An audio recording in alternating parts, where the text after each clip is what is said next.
We are going to have unplanned lunch at Mandarin Oriental, London, 2 Michelin stars.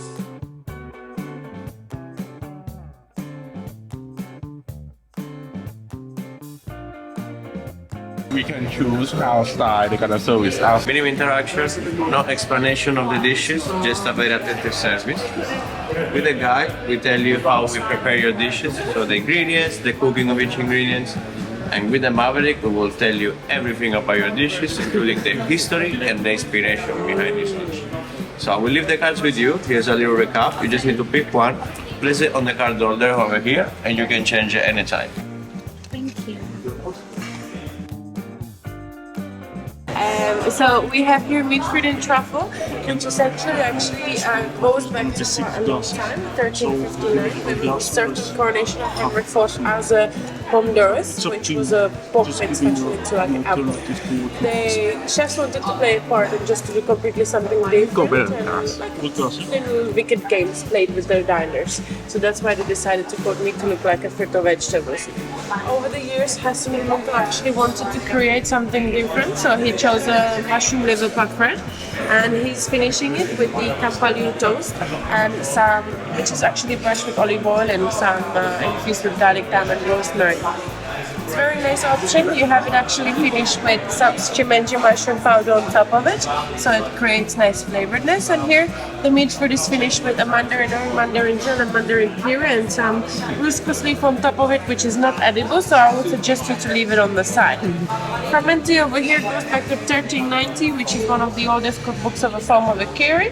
And we have here octopus from Spain. And we're finishing with some roasted spelt on the bottom sea vegetables, as well as some lovage emulsions and the mussel stock broth, which the mussels are cooked inside of the joss pot. All the juiciness that comes down, we then finish it with the broth, so it kind of creates nice smoky flavors. It actually used to be considered an England's national dish back then, and it used to be made with some dry fruit and meats. We decided to go with octopus. Smoked salmon here for you is actually sourced from Lochjord in Scotland. We cure it, we brine it, and we cold smoke it in meadow hay for about half an hour. And on the bottom is a gentleman's relish, which is actually finished with a nice boiled garlic about 5 times with a little bit of lemon mayonnaise. We're adding salt, pepper, and we're folding it for you as well. The whole inspiration came from Charles Carter and his practical cookbook from 1730, as curing, brining, and cold smoking foods in England was very popular because there were no any refrigerators, so that was the only way how you could actually preserve food to have a life extensively longer. We have that finished with some lemon fruit pickle gel all around it, red and white chicory leaves, and some citruses all around as well. Thank you. คือทุกคนกินอย่างละคำแล้วก็หมดอย่างนี้ ทุกคนกินได้แค่1 คำนะ ก็ยิ่งครบยิ่งกว่าเทสติ้งเมนูอีก Beyond the club madame and the blanc fumé for the salmon chat. Really nice.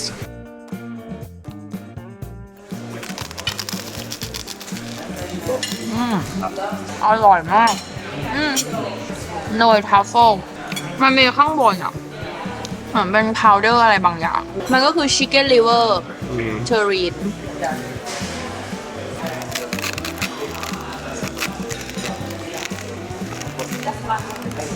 อร่อยอ่ะต้องมาดีไงที่มา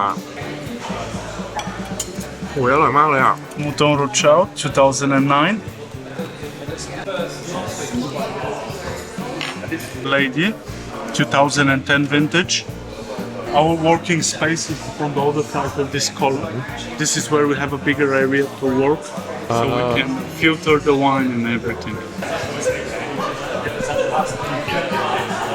And for the gentleman, let's have it's 2009. เรามีลูกนี้ and they fill it with the turbot. Now, shall we go for our story time? ทำไมมันต่างป่ะ Story time Yeah. So in your plate, on your table, you have the turbot with the greens that I'm about to pour for you, powdered duck, and the fillet. Now, the story behind the fillet. It's not a secret that the roast beef, it's a national dish of the England. Any ideas how does it become a national dish of the England? No worries. That's why I'm here. I think it's like national dish for American. This is Well, American steak. colonize America. Who stole all the beauty of the roast beef, the parliaments, the two parties?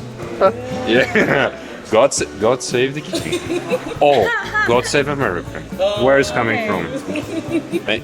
Now, back at the coronation, King James II, he received 146 dishes only for starters. For the main course, just 30. After trying each dish, he decided that one of his favorite dish was the roast beef. Yes, lords, dukes, and a household noticed that, and they start adopting the roast beef for their own needs, for some banquets and some events. And that's how the roast beef became a national dish of England, just because King James II was an influencer. Now, moving on to our court. So, there is an interesting story, not about the court, but about the green sauce. Now, we're going back to the 14th century, to the 100 Years' War, the war between England and France. The war was about the territory, northern and southern France. At that time, it used to belong to the English crown. English have this kind of trend to borrow so much elements of the food from the French cuisine, one of them was your green sauce. Yes, the origins of the green sauce is coming from France. Last but not least, about the duck. Now, luckily for us, the dinner by Heston located in a perfect location where we can source the best ducks ever. I'm talking about the high dog. So, we've been inspired from the book that's been written by the Hannah Wally in the 1680. She described the way called powdering. Powdering, it's actually the method of preparing the meat with the salt, which is actually the powdering. It's another way to say brining it. That's why on your skin, on the duck skin, you're gonna feel a little bit of spice salt, because we use the same method as Hannah Wally did in the 16th century.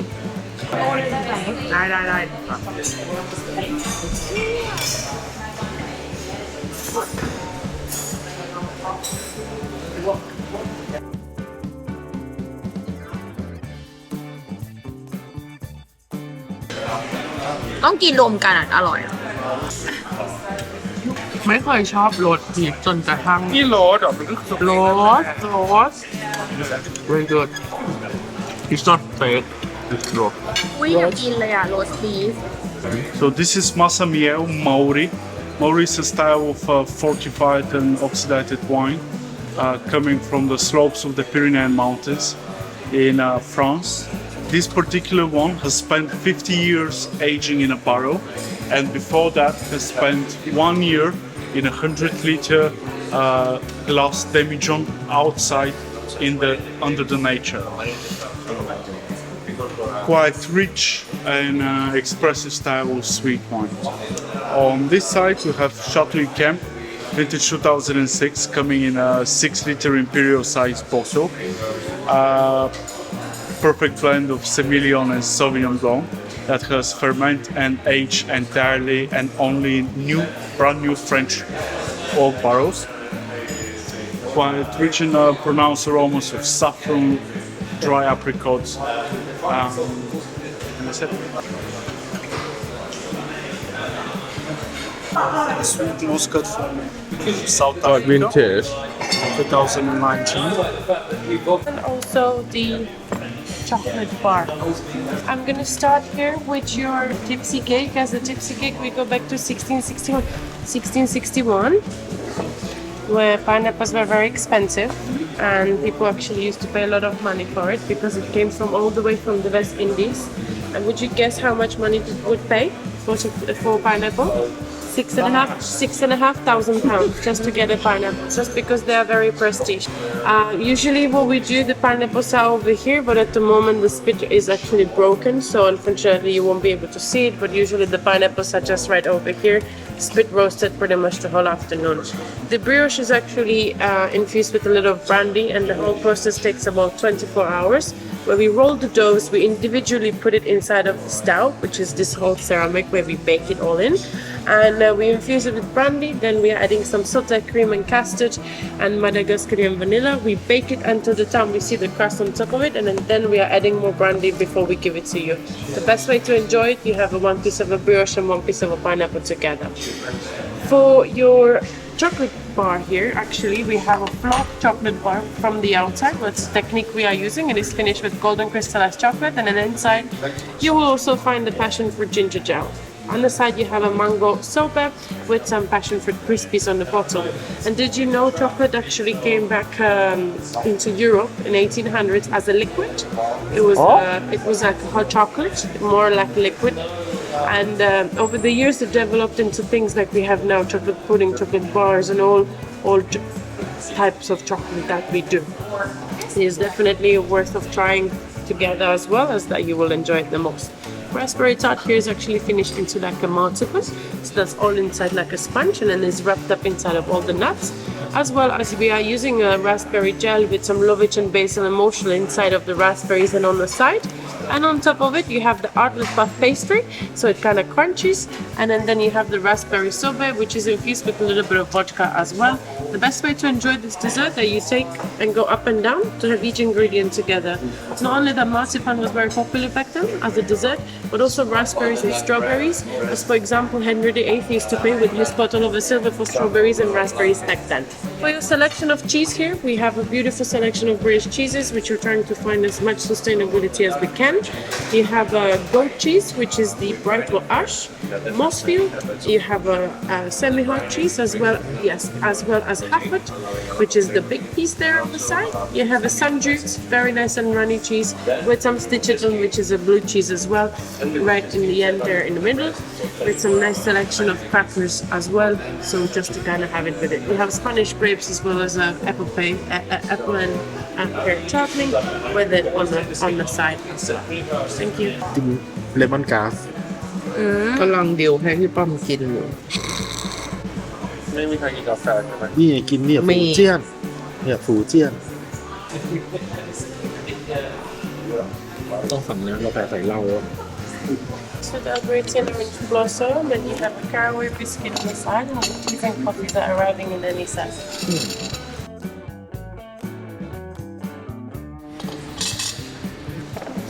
สังเกตว่า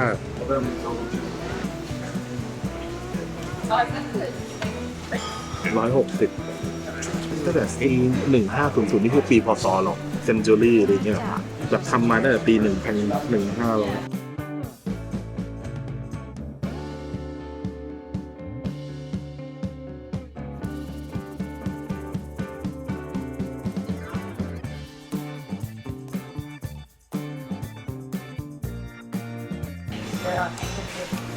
วายบายก๊าซเยอะมาก ขอบคุณคอนโรงแรมวอส